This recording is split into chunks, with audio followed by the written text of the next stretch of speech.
Okay. Fine. So the confusion we had at the end of the last class was because of the typo in Burczynski.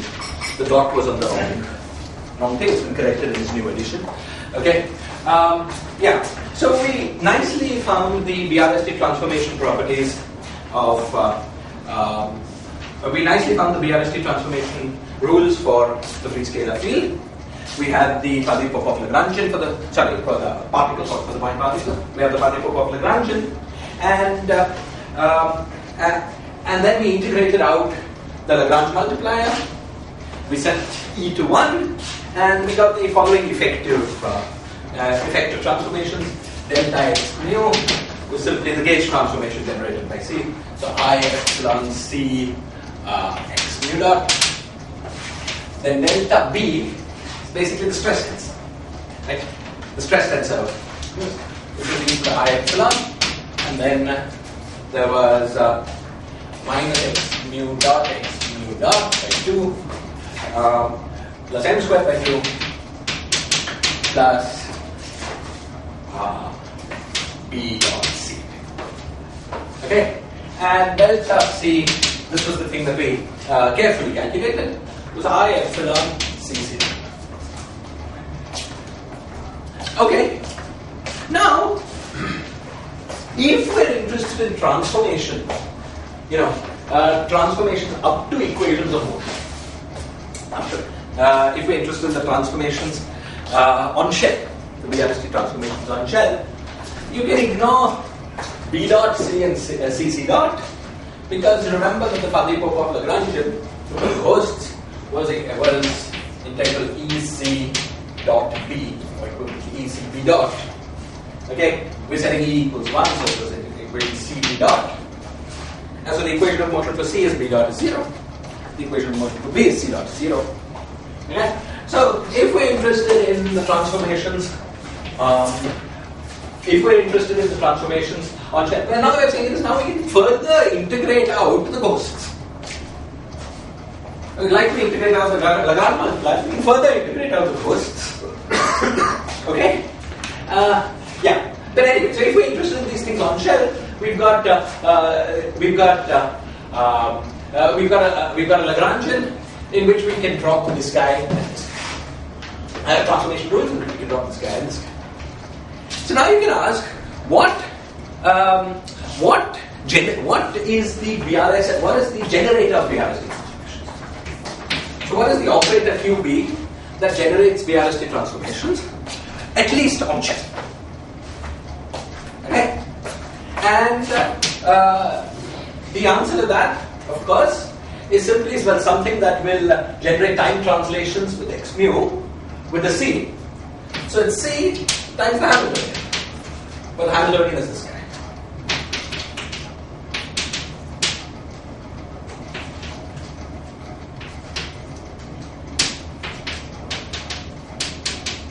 Which you can write in terms of canonical momenta as P mu by 2. Okay, this will generate the time translations of x, and notice it will also generate the right transformation of b, because the canonical commutation relations between b and c are bc is equal to 1, because of the Lagrangian, which is bc dot is b dot. So the commutator of this BRST transformation with c will generate h, which was this object. Okay, so one way of regarding the system, one way of thinking of the system here, is thinking of it as the BRST transformation is charged as C times the Hamiltonian. Okay? Now that we've got this BRST transformation, this BRST charge as C times the Hamiltonian, I just wanted to, as a small illustration, show you that the physical state of the BRST cohomology is what we expect of our system. Okay. So, let's see. So what do we have? We've got the BC system, okay, which has BC equals 1. So this generates a two-state system. Okay, just ordinary quantum mechanics. Simple. So we've got some state. So this generates a state up and a state down. This is the Hilbert space implementing the BC commutation relations. Okay. In addition, we've got the Hilbert space coming from quantizing the free boson. Okay, Hilbert space coming from quantizing Lagrangian, which is just x mu dot by 2. Okay, which is wave functions, square integrable wave functions of x mu square. So the most general wave function is, maybe I'll write it this way, right, psi down of x mu and psi up. Okay, or you can think of it as a two-column. Okay. Psi up of x mu and psi down. Okay, so there's a wave function here with up and a wave function here with down, just like it function. Is this clear? Okay.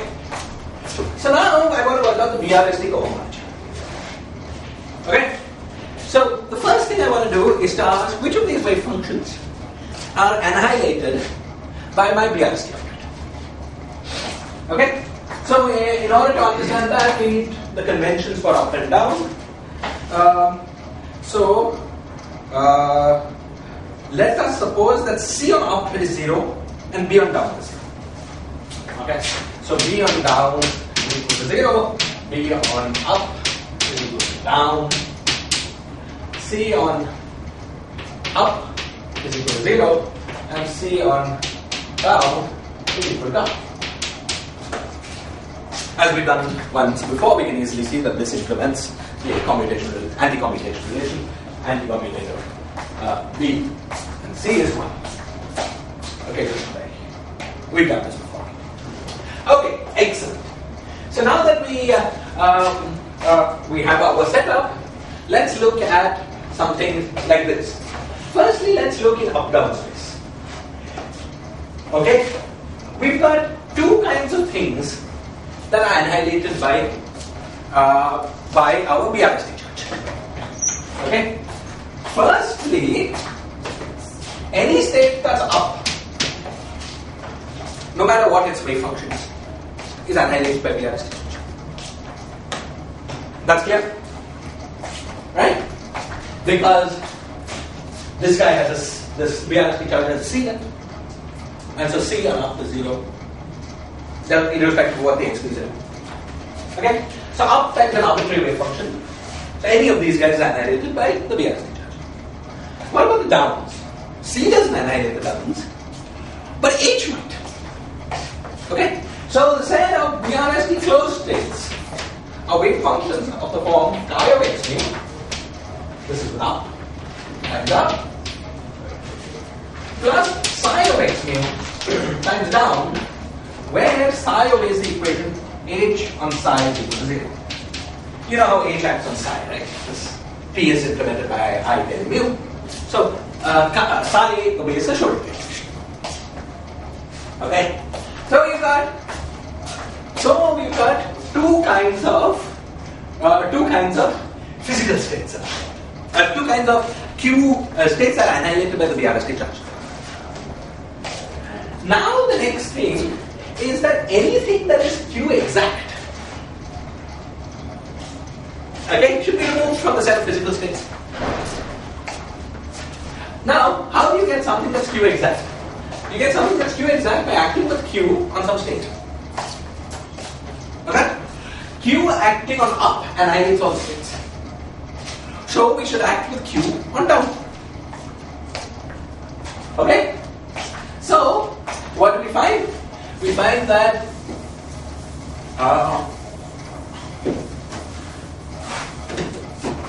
okay, Q acting on, let's say, chi of x times down, okay, is equal to h chi of x times up. So any up state such that with the wave functions that is not annihilated by h.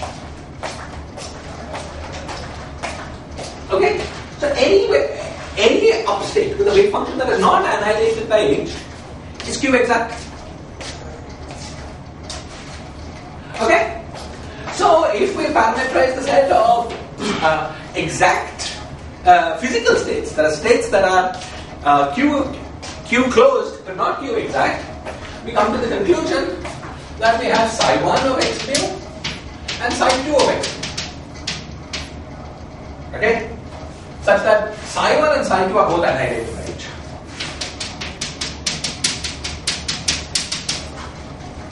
Is this clear? So, can I just tell you what is Q exact? What is Q exact and what is Q closed? Q is a nilpotent operator. It's an operator that squares to 0. Any state that is annihilated by Q is called Q closed. Any state that is Q acting on some other state is called Q exact. Let me say one more thing. It's automatic that Q exact states are Q closed. Because if the state is Q acting on something, you act on with another Q, since Q square equals 0, you get it. But it's not automatic that a state that is Q closed is Q exact. And the cohomology is the set of equivalence classes. The set of Q closed states with states that are Q exact, with addition of states that are Q exact being treated as the same state. Okay? Now, how did we get this as the cohomology? You see, we found that those states that were Q exact were all up. And with H psi, they were these states. It is H acting on chi times up. So at first sight, you might think we produce every up state by this process. But we don't. Because suppose chi was a wave function such that H chi was 0. Then that wave function is never produced. Imagine you take chi and expand in an eigenbasis of the Hamilton. Okay? You can produce every basis state with non-zero energy. But you cannot produce the basis states with zero energy. This is clear? Okay? So, you see, states that are down are never Q acting on anything. We've seen that. States that are up are usually Q acting on something, unless those states obey H psi is equal to 0. Okay? So, the mathematical answer for the question of Q cohomology, for the question of what is the Q cohomology, is all wave functions either up or down. Okay? All wave functions either up or down, okay, that all wave functions either up or down that obey the Hamiltonian equals 0 constraint. Okay? Now, if you take your mind back to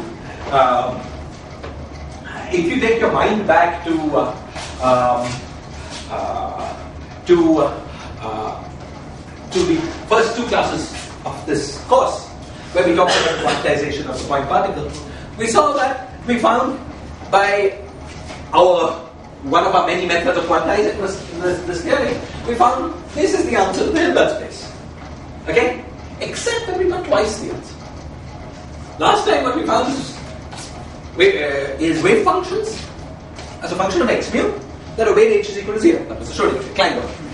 Here we're getting the same wave function appearing apparently twice. Okay? And this is a sort of irritating. So this is, by the way, a fourth way of quantizing the free particle, the BRST way. Okay? Which gives almost the same answer but not twice, because it's twice the difference. Okay? So we can ask, what's the deal with this twice? Okay. And now, let's look at it. You see,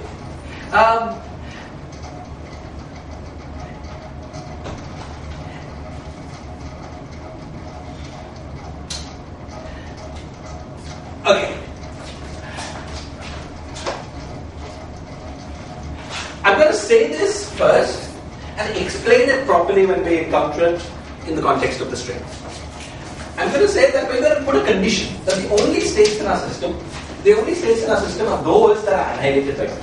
That of these, B psi equals 0 will be treated as the physical states of our system, namely the down states. This guy will not be treated as physical. This guy will be treated as physical. Let me give you the rough reason, and I'll try to make it precise when we talk about the string, when we make it more precise. The rough reason is basically this. You see, Do you remember why states that were exact were thrown away? States that were exact were thrown away because the inner products, okay, because the inner products of such states, okay, because the inner products of such states always vanished, okay, in any correlator involving Q-closed operators. Okay, just because you had something that was Q or something, and then you take the Q through all the way, and you hit the other guy. Okay, but you see, the kind of thing that we're interested in computing is scattering impedance. Okay, and the algebra that will ensure that the inner products vanish. Okay, the algebra that ensures that this inner product vanishes will actually continue to work even when H annihilates this guy. You see, if it were not to vanish, what we would have is some correlation functions. Let's say we would have some correlation functions with a delta function clicking only on shell, and that structure never happens when we look at correlators.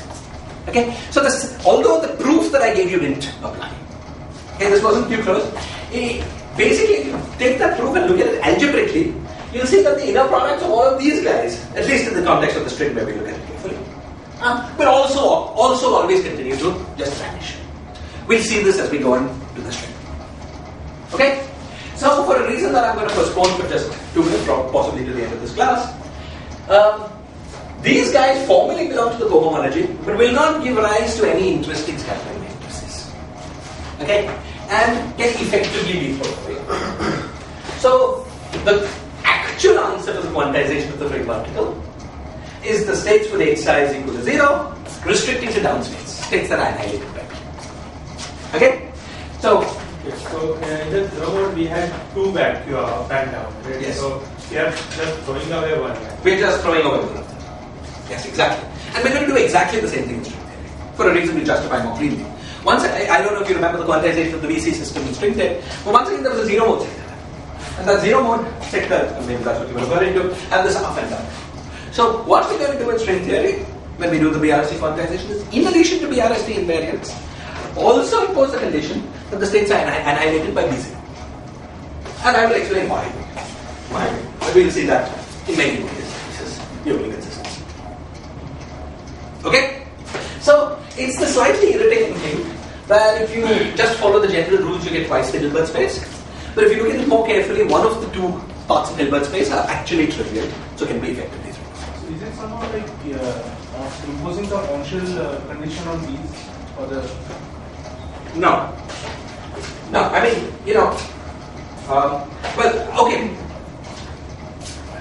You see, B was not set to 0 by the on-shell condition, B dot was. And then, if you take that, you try to understand it that way, you would ask, why don't you impose the on-shell condition on C? This thing's not annihilated by C. No, I don't think you should think of that. What was the benefit of putting function condition for B dot? What? Why did we put B dot and C dot to 0? Oh, why did we put B dot and C dot to 0? Because they are 0 in any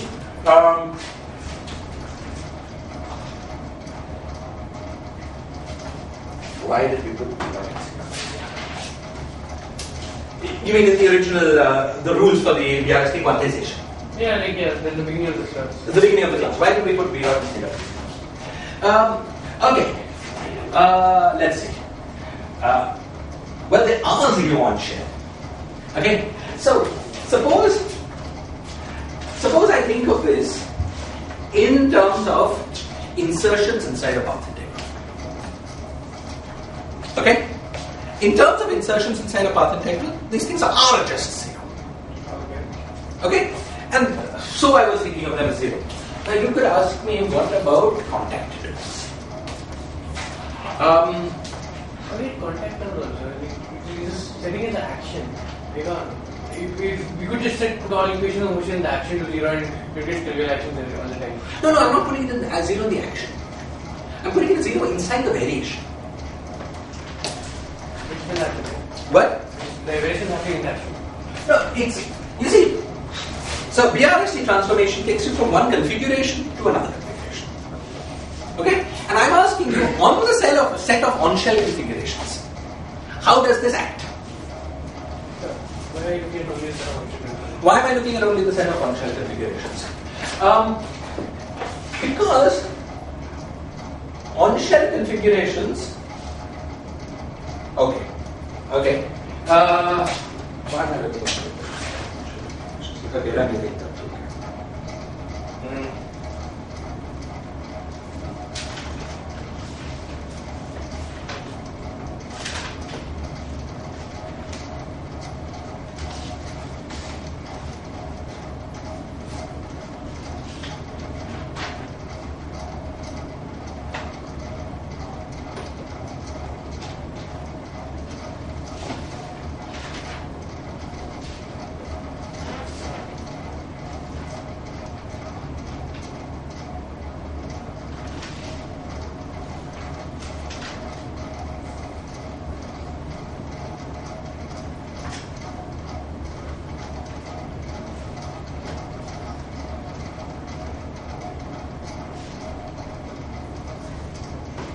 Hey, give me a minute.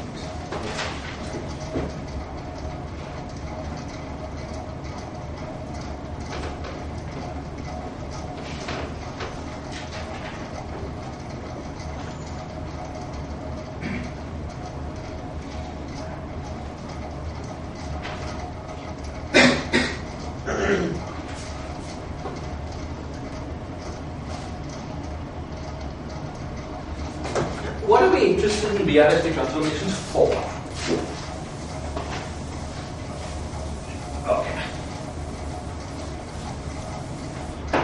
Okay. So, we're interested in computing, let's say, the BRST cohomology. Or we're interested in seeing when we get, let's say we're interested in asking which two states give us equivalent answers to our physical questions. Okay, let's say that that's the question we're interested in asking. Okay. So we've got some final state, some initial state, some number of BRST invariant operators like O1, O2, On, and we've got a boundary. Okay. Now,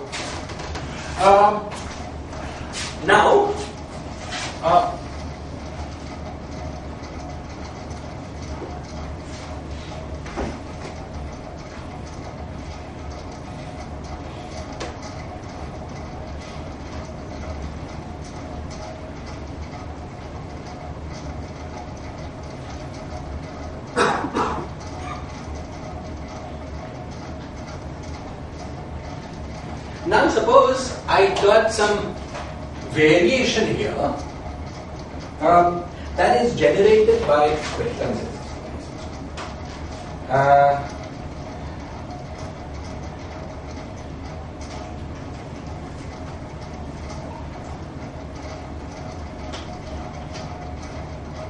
okay. So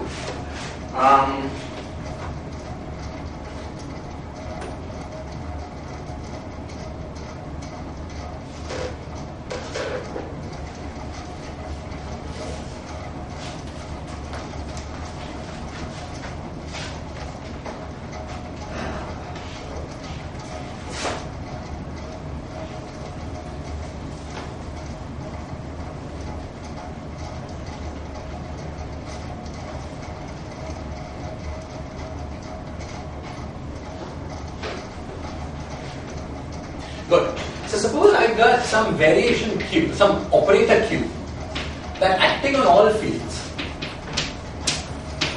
okay, produces the variation, the BRST variation of phi, up to terms that are 0 by equations of motion. Suppose I have such an operator. Okay. Then inside the path integral that generates this amplitude, it produces the right BRST variation. Okay? Because inside the path integrals, all operators that are 0 by equations of motion are just 0. Okay?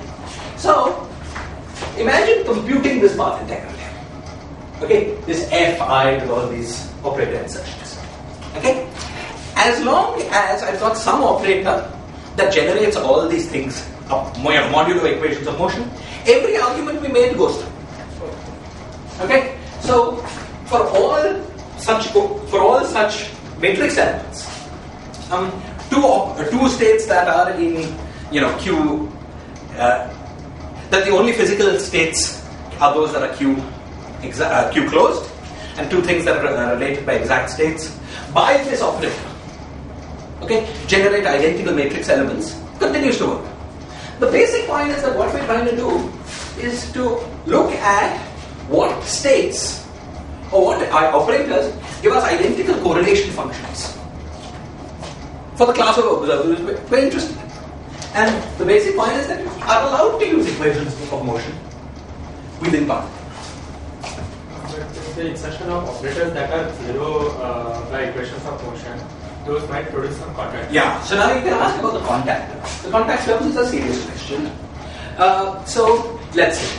So now you might ask about contact terms. Now the contact terms.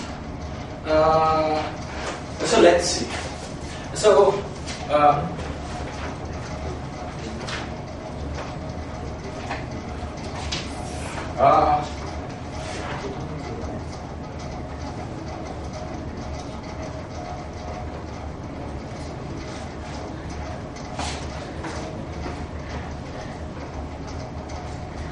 it's true we should be careful about the contact terms. Let me see if I can give you an immediate answer to that. Let's see. So,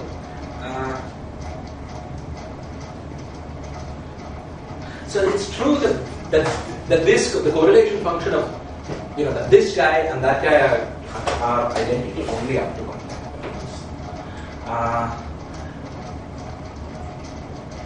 And I wonder if that is related to.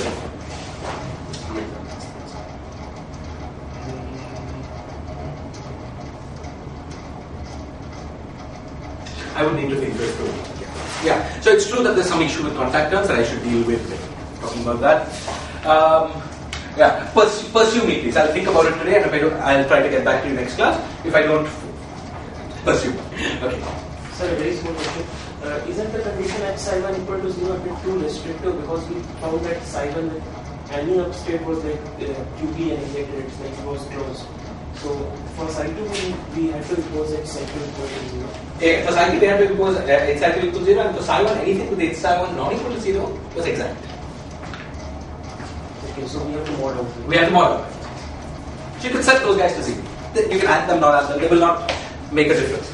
And actually that's the key reason. The key reason is that the mechanism by which they don't make a difference actually comes from 0 modes of the BC system. Okay? And that mechanism applies irrespective of whether h psi1 is 0 or not. Even though the proof that we gave didn't apply. That's the key reason that you can throw away the top right. Okay. Maybe,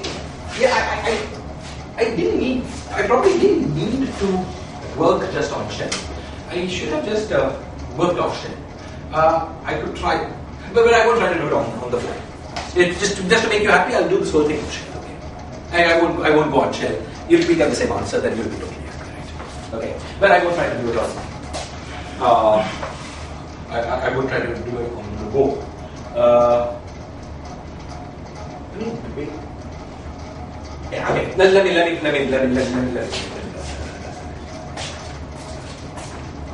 Okay, so let's end our discussion of the BRST quantization of the point particle.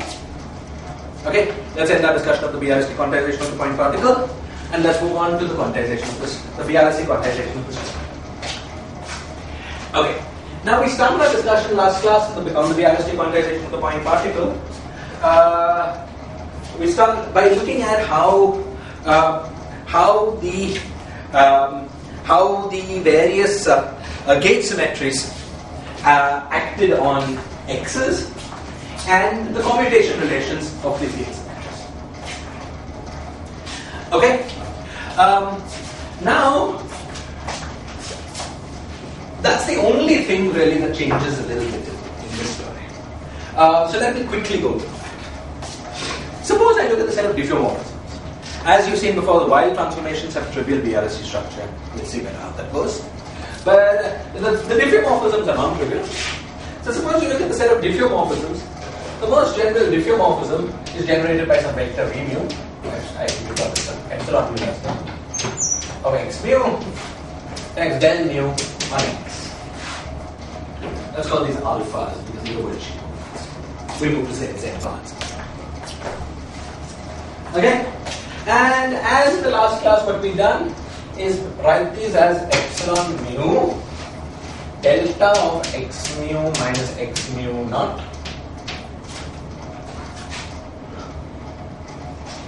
x naught mu times del mu. Right? Theorems.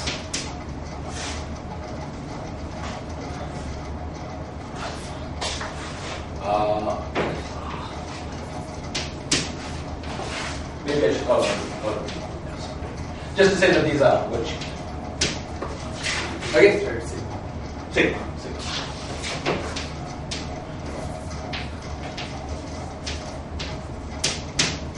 Okay. And as we had in the last class, basically we identified these are the generators of diffeomorphism. Okay? These are the coefficients, these are the generators. So the generators of diffeomorphisms are delta of sigma beta minus sigma beta naught del alpha, and they're labeled by points on the two-dimensional worksheet, as well as which index, which direction you're going to diffeomorph. Okay? Now, yes. Instead of doing this, I could have done a expansion of epsilon alpha in polynomials and put the polynomial thing also as part of the generator. Yes. And then I would have got the Virasoro algebra, right? No, the Virasoro algebra is only holomorphic and anti-holomorphic diffeomorphisms. Here we're looking at all diffeomorphisms. Okay, it's not just those that are, can be undone by Weyl transformation. So we should look at all diffeomorphisms, all Weyl transformations. This is the full set of gauge invariances of our quantization. Okay? So at the moment there's no restriction on these. Okay, excellent. Said again, this is functions of two variables, not two functions of one variable. Okay. Now, let's take this generator. So let's take the generator labeled by index 1 and index 2 and compute them. Okay, so we take delta of sigma minus sigma 1 del mu del alpha 1 commutator delta of sigma minus sigma 2 del alpha 2. That's what we need to get the right hand side of the C transformations. So this is going to be our F alpha beta. Okay? So this is easy. It is delta of sigma minus sigma 1 del alpha 1 on delta of sigma minus sigma 2 del alpha 2 minus delta of sigma minus sigma 2 del alpha 2 delta of sigma minus sigma 1 del alpha 1. That's clear? Okay. Now if we want to get our F alpha beta gamma, we have to find the coefficients of this side of the generators. But these guys were the generators, except at sigma 3. Okay? So if we want F alpha 3 sigma 3, alpha 1 sigma 1, alpha 2 sigma 2. What generator we get? When we compute the generators with alpha 1, alpha 2, sigma 1, sigma 2. That's the question we're asking. Okay? Well, from the top line, what did we get? The top line we got, a generator of the form. Sorry, come to this one. Sorry. It was, I should have said it. Yes. Okay? We got delta that sigma 3 is sigma 1.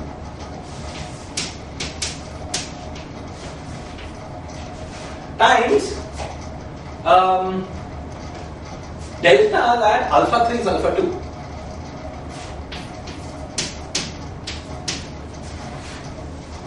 Times del alpha 1 delta of sigma minus sigma 2 from the first line. That's right. Minus delta then sigma 3 is sigma 2.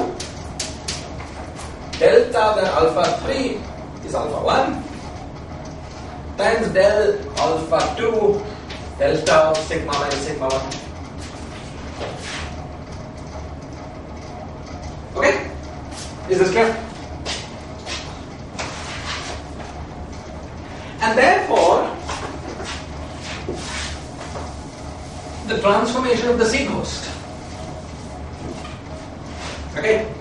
Therefore, the transformation of the C host, which is, you remember the general rule was C alpha, delta C alpha, alpha is equal to F, alpha beta gamma, C beta, C gamma with some I, I's and epsilons. Okay, we just plug in. So delta of C mu 3 sigma 3. So we multiply by C mu 1 sigma 1, C mu 2 sigma 2 and do the integral. Okay, so what do we get from the first line? We're multiplying by, okay, let me try it now. C mu alpha 3, alpha 1 sigma 1, C alpha 2 sigma 2 times delta of sigma 3 minus sigma 1, delta of alpha 3 alpha 2, then alpha 1, delta of sigma 1 minus sigma 2. Okay, integrated over sigma 1 and sigma 2, summed over alpha 1 and alpha 2. And that's something from the second line. Okay, now what is this? Here, this guy sets sigma 3 equals sigma 1, and then this guy gives you a derivative, right? Okay, so let's do it better. Firstly, let's use these two delta functions. So we'll set this guy equals sigma 3, C alpha 1, C alpha 1, C alpha 3. Sigma 1 is sigma 3, so this is sigma 3. Sigma 2 is just sigma 2, and then del alpha 1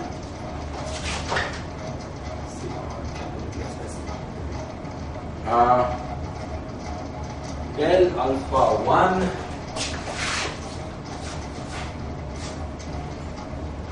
this was sigma. Sorry, this was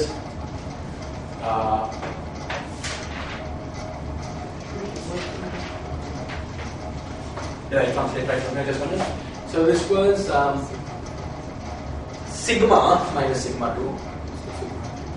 And this was sigma 3 minus. It's because sigma 1 was sigma 3. Yeah, fine. So then you can just do this. Yes, exactly. So del alpha 1 or delta of sigma 1 minus sigma 2. Of course, this is now sigma 3 because it's a delta function. Okay, and now this is acting on this. I integrate by parts up to some signs. This becomes C alpha 1 and sigma. So delta C alpha of sigma, C alpha 1 of sigma, del alpha alpha 1 on C alpha. Right, up to some list. Okay, which is equal to C C dot del on C alpha. Okay, the other term will give you the same thing. It looks like it's giving you minus, but the two terms appear in opposite order, and you get the same thing. Okay. Now, actually, in our formula, we had f by 2. Okay, so the 2 gets cancelled by the other term, giving you the same thing. And so, the transformation rule, the BRSC transformation rule for the C host, okay, due to the diffeomorphisms, okay, the BRSC transformation rule for the C hosts, due to the diffeomorphisms is simply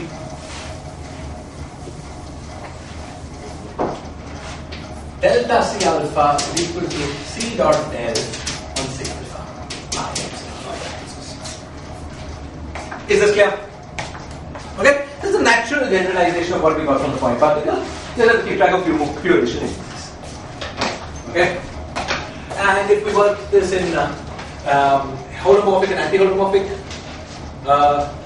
confusion, if we work this in holomorphic and anti-holomorphic coordinates, this is delta C is equal to C bar del bar plus C del C.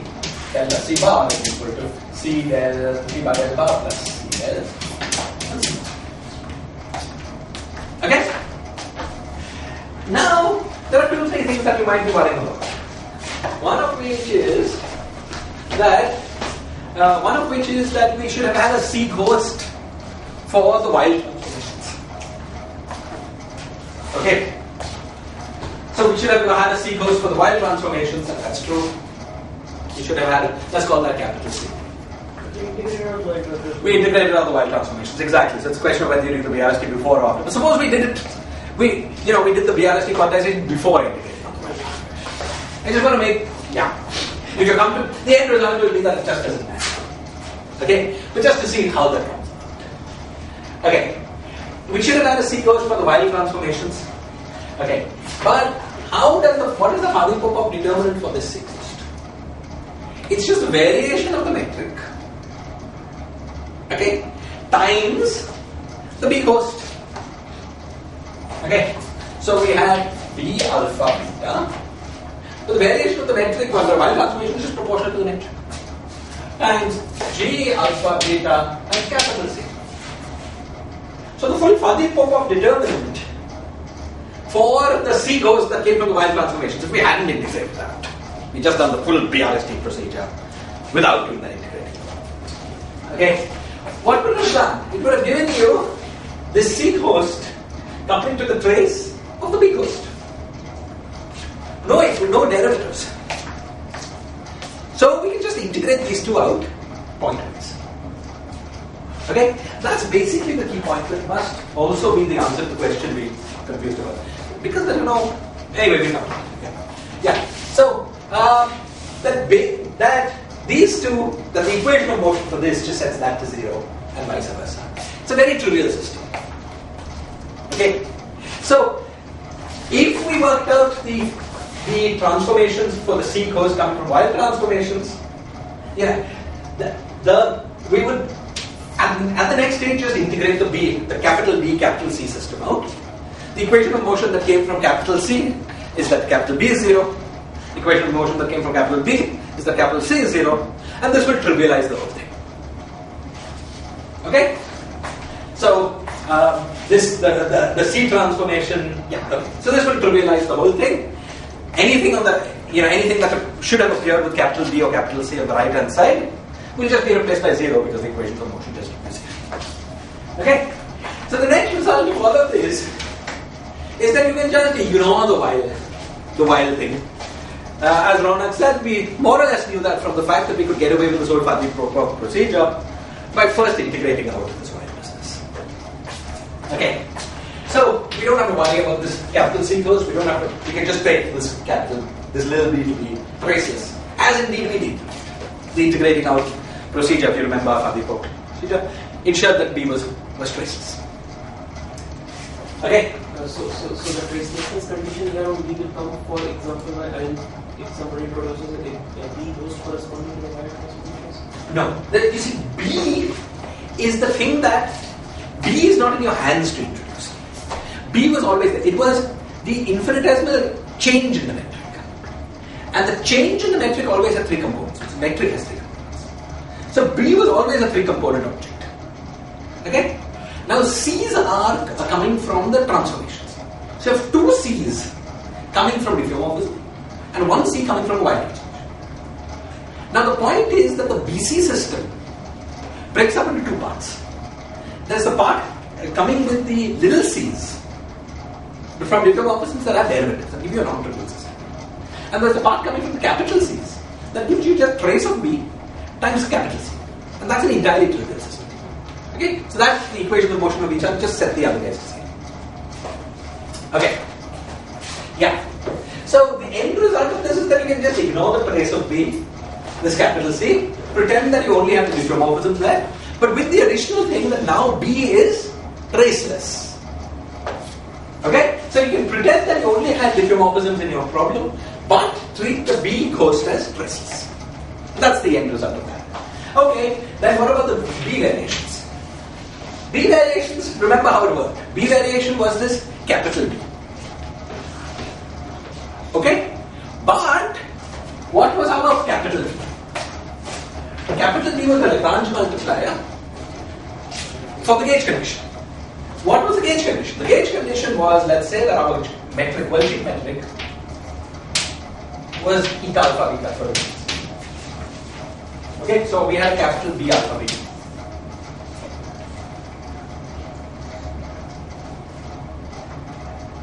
Okay, now this capital B couples to what? It couples to the metric.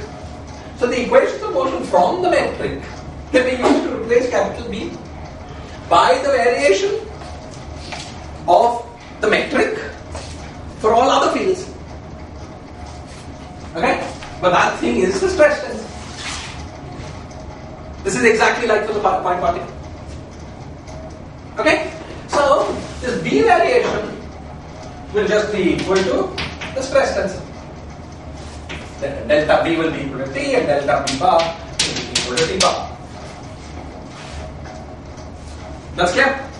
Okay? So whatever you get by varying the matter plus the cost Lagrange with respect to the metric. But that is precisely the stress tensor.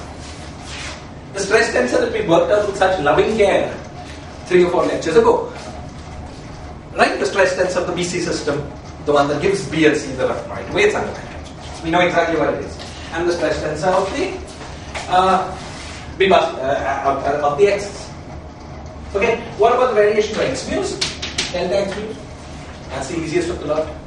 Because this is equal to I epsilon times C del plus C bar L bar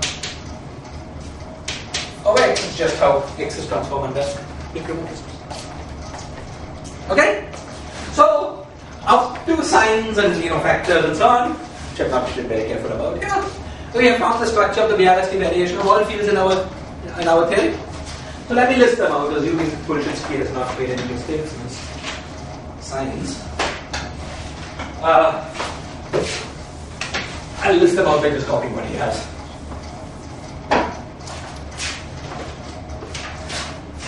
We get delta X mu equal to I epsilon C del plus C bar del bar of X mu. This is exactly what we expected. Delta B is equal to I epsilon Tx plus Tbc. Full stress tensor, the X system and the BC system. Delta C is equal to I epsilon C del plus C bar del bar of C. Delta B bar is equal to I epsilon T bar X plus T bar PC. And delta C bar is equal to I epsilon C del plus C bar del bar of C.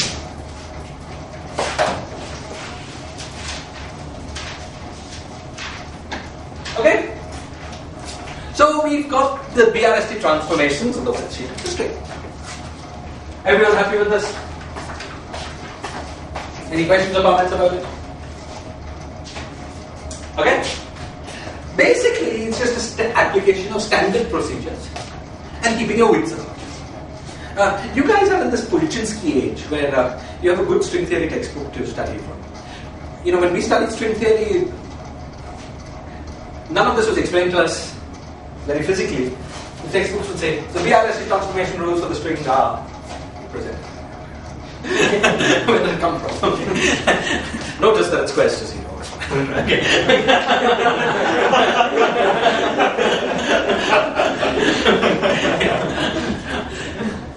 Yeah. Okay, so as you see, it's just an application of standard. The same rules we use for gauge theory, just uses this. Okay. Fine. Now, the next thing you want to do is to find the current, the BRST current, okay, on the worksheet of the string, whose zero mode generates this the symmetry. Now, what is the rule? If you want to generate the symmetry, what you need is the current, the operator product expansion of the current with any field gives you the pole structure, or pole with the transformation rule on top. This we understand by now very well.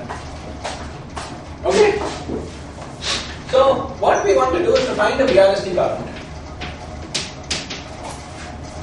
Okay? So, the JBRST in X mu has a pole which is delta X mu by sigma, let's say Z prime, Z and Z prime, and vice versa.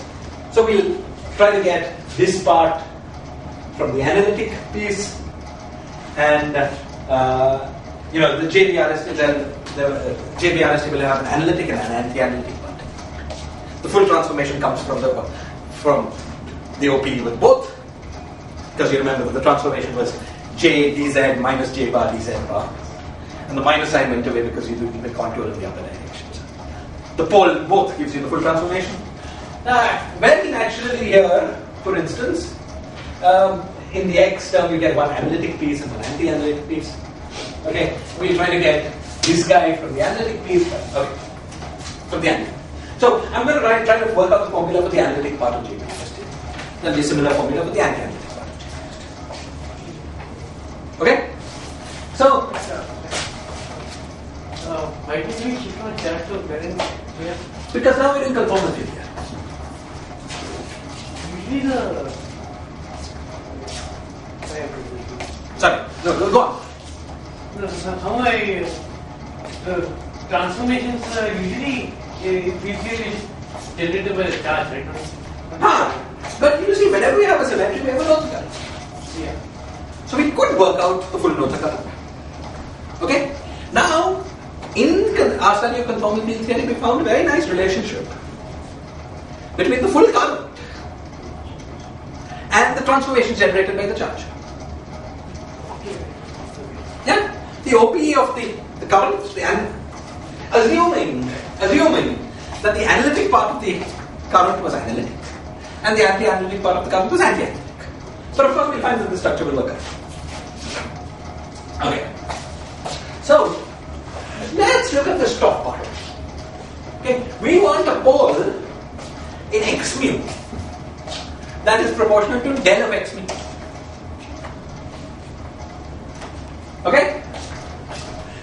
Now, can you think of an operator whose OP with X mu gives you a pole? So the coefficient is the coefficient of that is del of X mu. Stress tensor. Stress tensor with any operator. Coefficient of pole is del of that operator. Why? Because stress tensor generates transformations. Okay. Now we want to not just del but also C. So one part of the BRST company, say BRST, one part of that should be C times Tx. There may be more, but whatever else exists should have zero OP structure, no pole acting on X, because this guy gives you completely no pole. This he has nothing to do with. With what? With central. Nothing to do with central chart, but everything to do with the sequence. Is the sequence. Oh. Okay. Okay. Well, the C here was the sequence.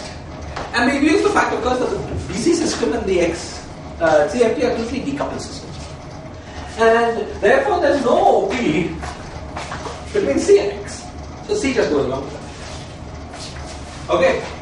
So this works pretty nicely. Okay. Now, the next thing we want is something that will give this B line. Please. Yes, the formula we found for residues, it gives you transformations with finite real parameters.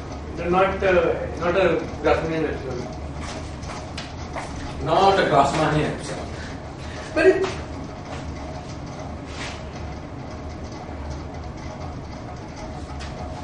yeah, you see, the point is that this epsilon times C. It's only a question of whether you're using commutator or anti-commutator. And we're going to make sure that this whole thing here is a commuting object. It makes no difference. Okay, good. So we got this JPRST, which is, see, now let's look at this B part. Suppose we take this and act on B. There's a pole in the BC system. Okay, the pole is exactly 1 over z minus z prime, and that pole. So this guy with B exactly produces this fellow. Okay, but we need something else that will produce this as well. This is clear, right? Okay, so now I'm going to tell you what works. The thing that works is if you add half times C times T cos, which is the same thing as plus half times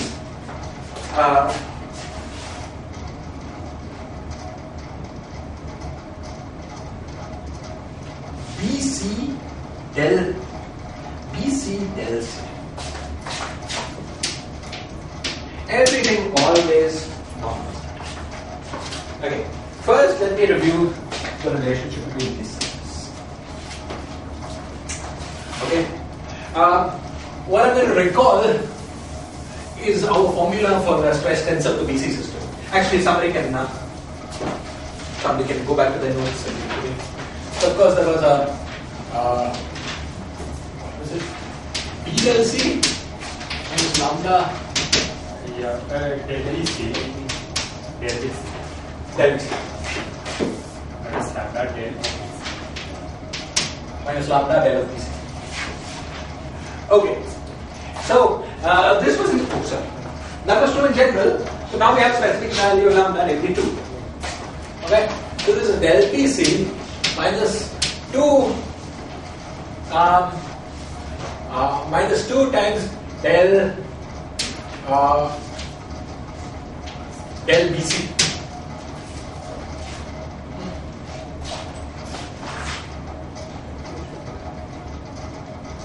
Okay, so we get this is del BC minus 2 del B times C minus 2 B times del C. Now, suppose I multiply this by C, okay, and I take everything within normal, so you don't contract within the expression. Then anything but C squared is just 0. So we only get contributions from the terms which have a derivative of C. Okay, so we get this up to half. Okay, so we get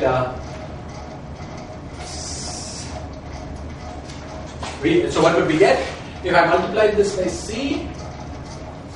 I would get, comparing there, I get plus 2 BC, because I took C through the B, so that gives me fine, times del C.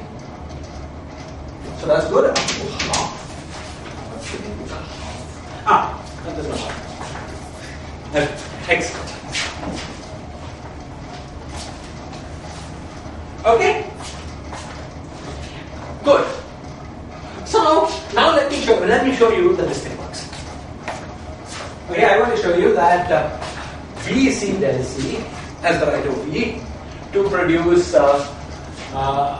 TBC with B, and it also has the right OP to produce this stuff with C. Okay, that has the right OP to produce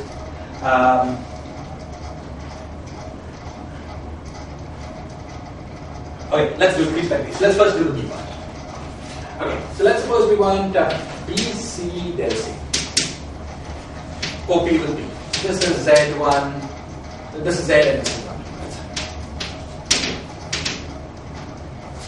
1. Okay, we want the OP. So what do we get? Well, we can have this contracting with this.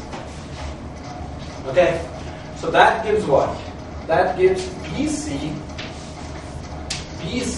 at Z, and then this contracting with this came with a minus Z minus W over Z, because it's derivative of 1 over Z. Okay, or we could have this guy contracting with this guy. Now this guy to contract with this guy would have to go through this, so there's a minus sign. Okay, so we get minus 1 by Z minus W, and then BC B del C. That's it. Clear? Okay? Now, we are only interested in the pole. So for the pole, we can set this to W. For the pole here, we have to Taylor expand. Okay? So the Taylor expansion will give us minus del BC minus B del C. And here we already have a minus B del C on Z minus W.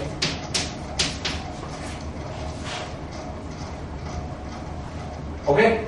Now I should have got a TBC. Okay? Now we just compare with this. So that's minus del BC minus 2B del C. So perfect. Okay? So let's write OP with B to give you the TBC. What about the OP with C? Okay? Yeah. So what about the OP with C?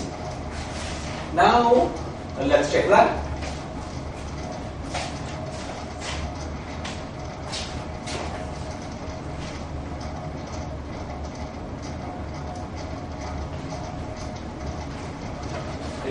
Let's check that.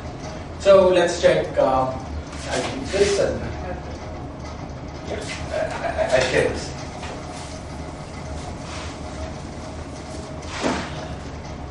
So we have BC del C of Z times C of W.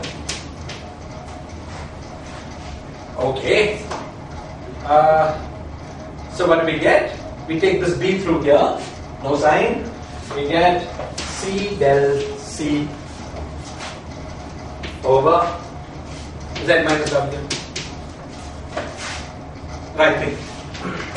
Right. The others. Okay. So this is the analytic part of the VRST curve because we checked all its OPs. Okay. Then there is also the anti-analytic part of the VRST curve. We just replace everything by bar. Everything goes through. Okay. So what do we conclude? We conclude the JVRST is equal to C times dx plus BC del C. Actually, we actually got the OPs between the anti-holomorphic and holomorphic parts. between the For the second part of delta C. B bar, C bar, del C bar with C. for the second part of delta C. For the second part of delta C, we say, yeah, well, delta C.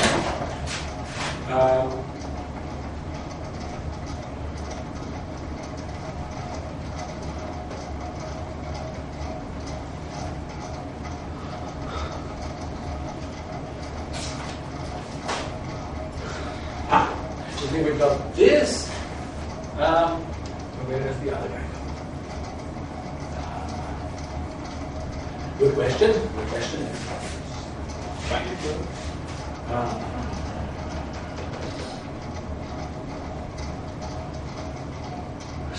Where do we get C bar delta? Where do we get C bar delta C? The point is that C bar delta C is there. You see, again, it's the sound shell thing. C is holomorphic topology. You can write this out, but this is just 0. Okay? So now you're going to ask me again about contact lens. I need to answer that question. Okay? But, yeah, it's there, but it's 0. Because, suppose we got C bar del, replace it with 0. Okay, yeah. Okay, excellent. Excellent. Now there's one more thing. To this thing we add here, just for fun, we add the following. We add 3 by 2 del squares.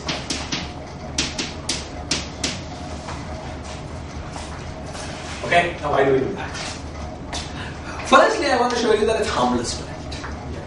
That it doesn't change the pole. Okay?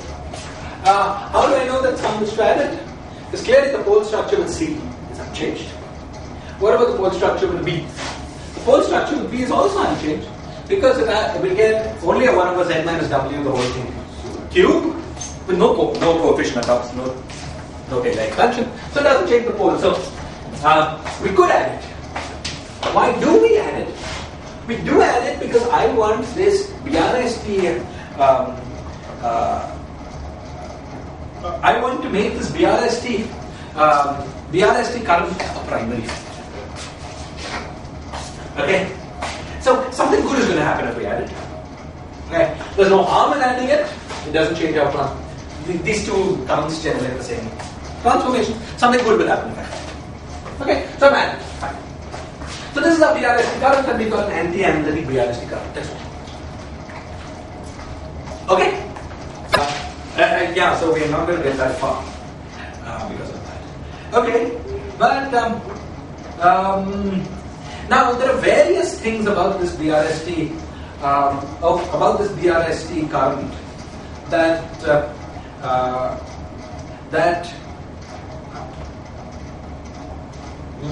I'd like to do. I'd like to tell you. Okay, I'm going to list various properties.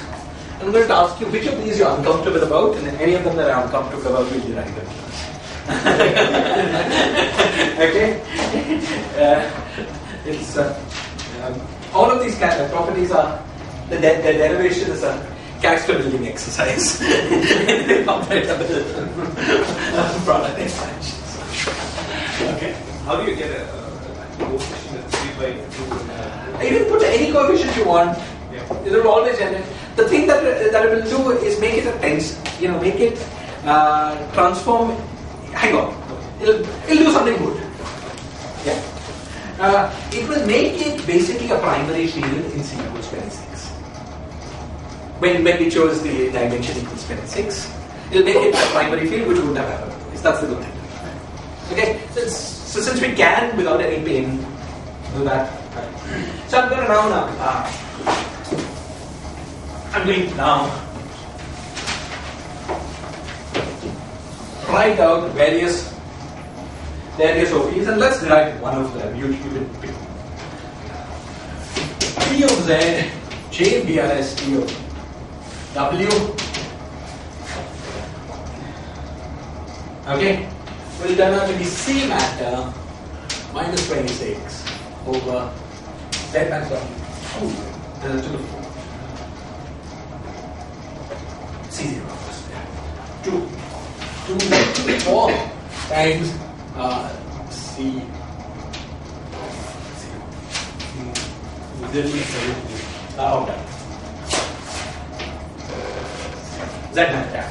Z minus W 4 C of W plus 1 by 2 1 by Z minus W whole squared times J BRST W plus del JB. Sorry, what is the notation? C to the power N? C matter. This has everything to do with central charge. It's the central charge of the matter information. It's not the constant sign.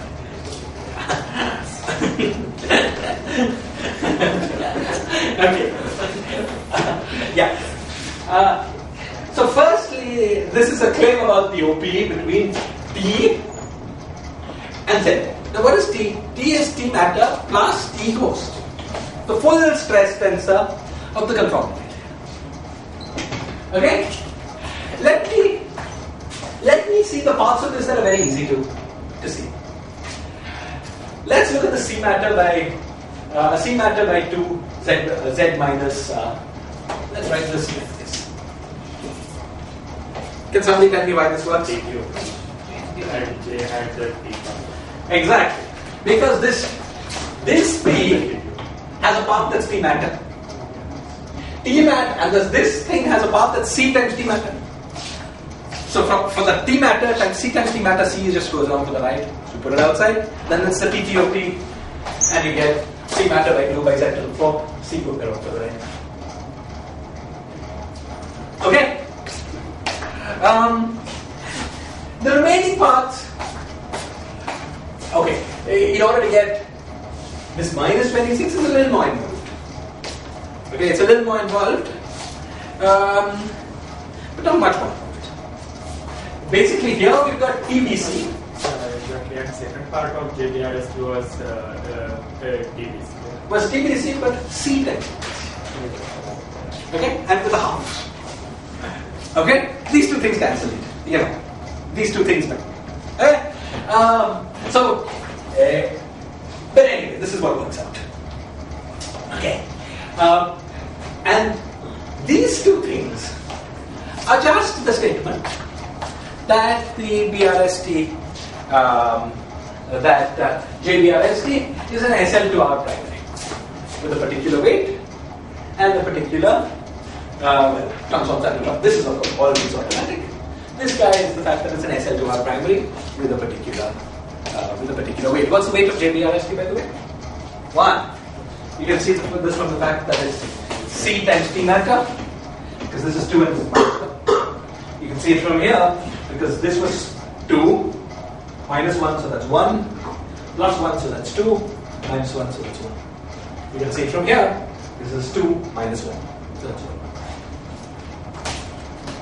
Okay? And had I not added this del square C here, it wouldn't even have turned out to be just this SL2R. There would have been higher security. That's basically in order to get this. Okay, now is there anyone uncomfortable about anyone wants to see the derivation of any one of these in more detail? Okay. Okay, C into T goes at the last term that combined together to T. You want the maximum singularity for the stop bar? That's too much. Okay, so we've got B, C, del C. So let's do the, we've got C, sorry, this is T host. So T host, I'm going to need your help again. What was it? Del C? Del C. Minus 2 del C, right? Okay, acting on JBRST. So BC del C plus 3 by 2 del square C. Okay, great. So I don't need to, let me simplify this term. So this is del BC minus del BC minus 2 del B, sorry, B del C. Okay, acting on BC del C plus 3 by 2 del square C. Okay, now Mangesh, luckily asked me only for the maximum singularity. So I'm going to contract away everything. Okay. So let's take del BC with this guy. Still there's a lot of work to do. Let's take del BC first with this guy. So we want to contract away all these. Okay. So this guy has to contract against either this or this. This C has only one option, contracts against this B. So let's do this first. C with B, no sign, 1 over, this was Z and this was W. 1 over Z minus W. Right? Great. What remains is the contraction of minus del B with C del C. Now we could contract, okay, so we could contract del B with C. That gives me plus 1 over Z minus W. That gives me plus 1 over Z minus W cubed. So 1 over Z minus W squared. So that gives me plus 1 over Z minus W cube times del C. But this is not maximum singularity. Okay, so I don't even care. Then there was the guy that was del P contracting with del C. Now we have to keep our wits about us for the sign. There's a minus sign. Then there's 1 over Z minus W. Then it's differentiated from both sides. So the two signs cancel out. So it's minus sign and we get 1 factor of 2 by Z minus W. Did I do that right? And of course what's left over is a C. Oh, and I took this guy through here. Try that plus. Okay, so this guy with this guy we figured out. This is the contribution of maximum. What about this guy with this guy? Okay, that's pretty easy because we get plus C, plus because I took this to this side, then B plus C into 3 by 2 times 1 derivative here and 2 derivatives there. Okay, so first the number, we'll get 2 into 3 into 4, right? No, 1 into 2 into 3. And then the sign. Right, because we had 1 by Z, first derivative gives us 1, next derivative gives us 2, next derivative gives us 3. We get Z minus W the whole way to 4. And so that's 9 by 2. And now we just the sign.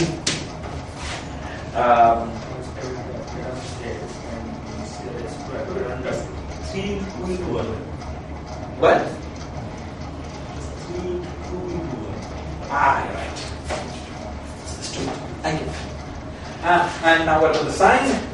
The sign was, oh god, so we got a plus because this came through. Then we got 2 derivatives here, so that sign cancels out. And then 1 derivative acting on, let's say Z minus W, so that's minus. Okay, so total minus.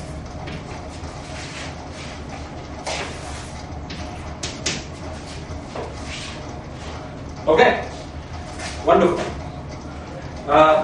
So we've done 2 out of 4. Okay.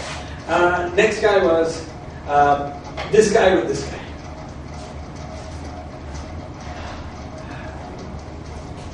We've seen the rule. If we want to get maximum singularity, we have to contract the guys with the derivatives.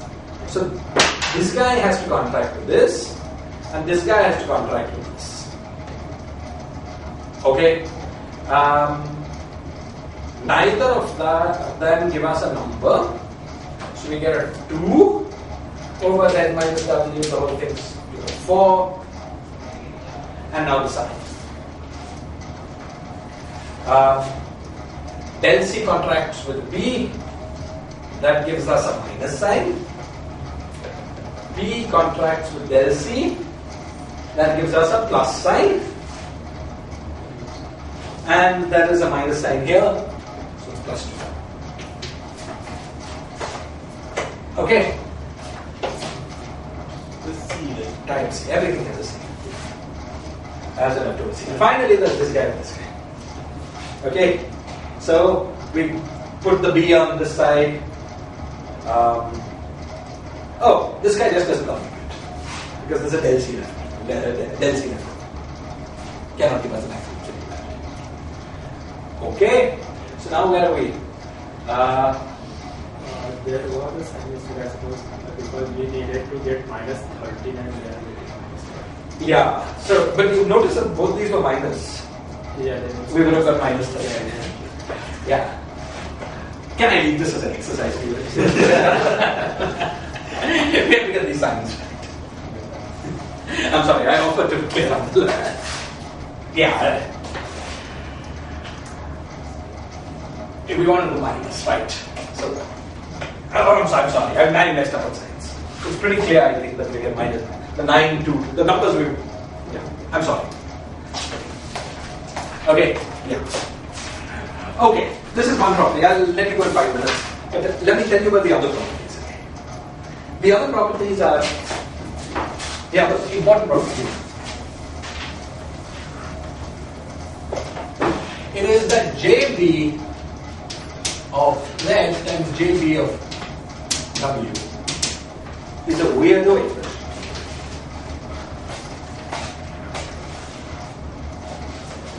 Minus C matter minus 18 by 2Z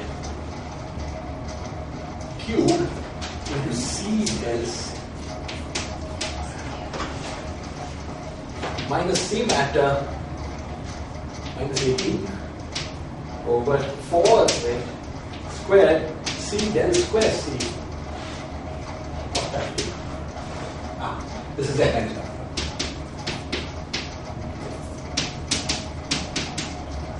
Okay. Minus C matter minus 26 over 12Z over C del cube C.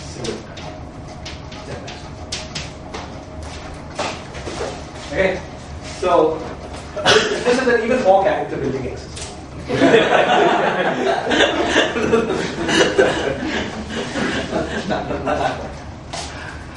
Okay, now why have I even bothered to tell you about the OP between the BRST Carlton itself? Can somebody tell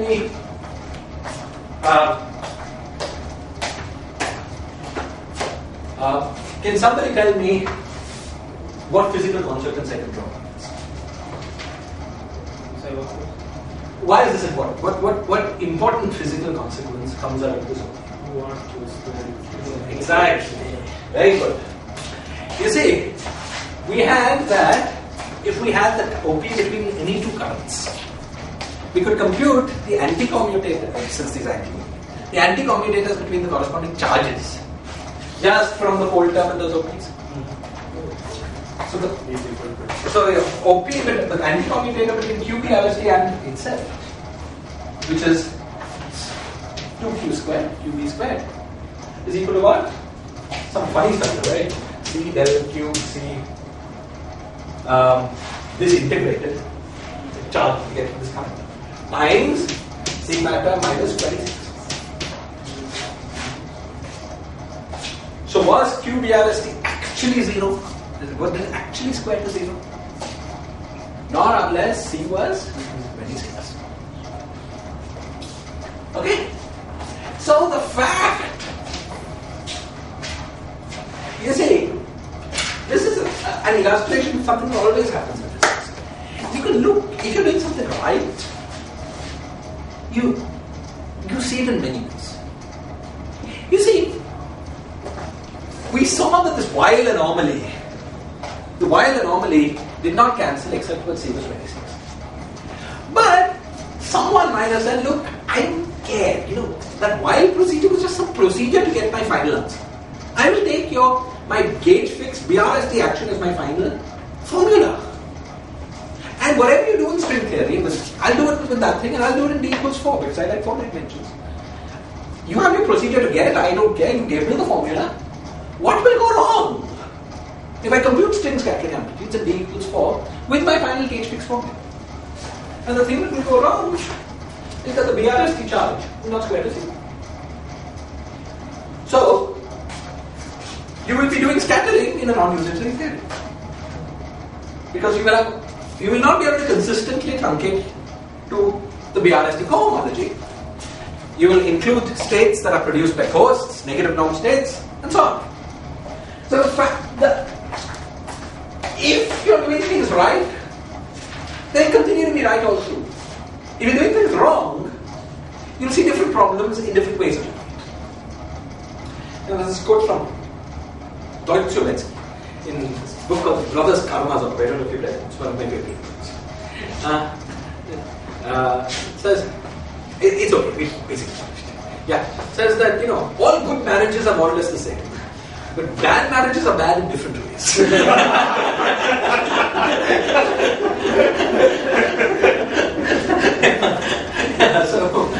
it's like that. When C is 26, no problem. Everything works. When C is not 26, in different ways of looking at it, with the Lycon quantization, what failed? Lorentz equivalence.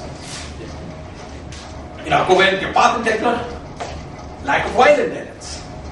If you just forget about how you got the BRST fixed framework and you just started doing BRST quantization, what fails is BRST charge no longer squares to 0. 26, everything works. You try different ways of looking at it, you'll see different problems. So all manifestations are underlying the same issue. Okay? Now, last thing in the highlighted book. It is semi-conductors. Yeah.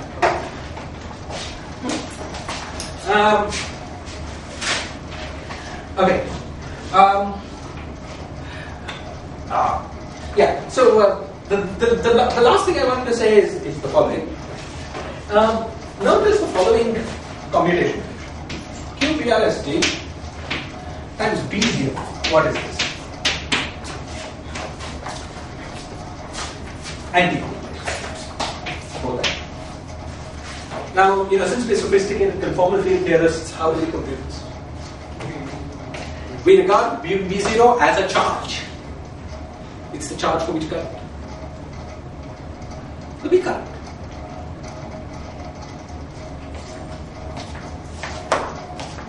The zero mode of anything is the charge for that. So, how do we compute QBRST anti-commuter? You look at the OPE between JBRST and B. Okay? What was the OPE between JBRST and B?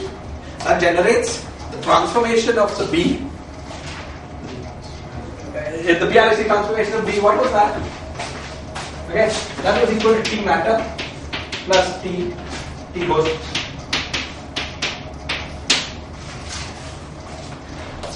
Okay? So the QBRST has an interesting anti-commutation relation with the zero point of the Gaussian. QBRST times B0, okay? QBRST times anti-commutator of B0 gives you the full stress tensor. Okay. I'm sorry, we'll have to stop soon. But why is this going to turn out to be important? The next class we will carefully study the cohomology of the BRST charge. Okay, and we will prove what's called the no-ghost theorem of string theory. We will show that the BRST cohomology is in one-to-one correspondence with the physical Hilbert space and light cone age, and therefore string theory has no ghosts. Okay? But this will be a key relationship in that process. Why is it a key relationship in that process? It's a key relationship because, you see, we're going to enforce the condition B naught on all states equal to 0. Now, if B naught on all states are equal to 0, and BRST annihilates all states, then the anti-commutator of QBRST and B naught must also annihilate all states. Okay, because B naught QBRST annihilates the state because QBRST annihilates it. QBRST B naught annihilates the state because B naught annihilates it. Therefore, anti-commutator of QBRST and B naught annihilates the state. But we compute about the anti-commutator. It's the stress tensor. Okay? So we're going to conclude that the stress tensor also annihilates states. Okay? And that will be a key element in understanding the cohomology of the Machian string. Okay? But we'll have to, if we want to get lunch, we'll have to postpone.